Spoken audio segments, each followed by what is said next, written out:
Hello అండి, welcome back to తోటికోడళ్ళు జోడి. ఈరోజు మన మైక్రో గ్రీన్స్ని కట్ చేసే టైం అయితే వచ్చేసింది.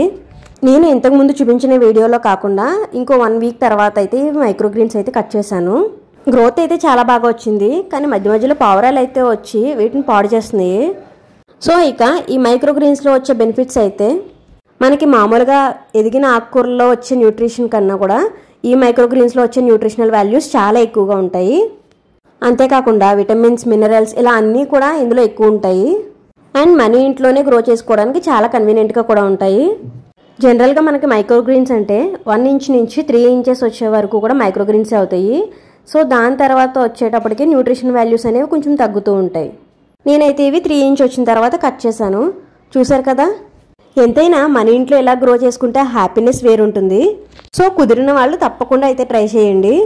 ఈ మైక్రో గ్రీన్స్ని డైరెక్ట్గా సలాడ్లో వేసుకుని తింటే మంచిది, లేదు అంటే తక్కువసేపు కుక్ చేసుకుని తినాలి. నేనైతే దీంతో పప్పు మెంతాకు చేశాను. దీని ముందు వీడియో మీరు కనుక మిస్ అయ్యి ఉంటే కనుక నేను కింద డిస్క్రిప్షన్లో ఇస్తాను. సబ్స్క్రైబ్.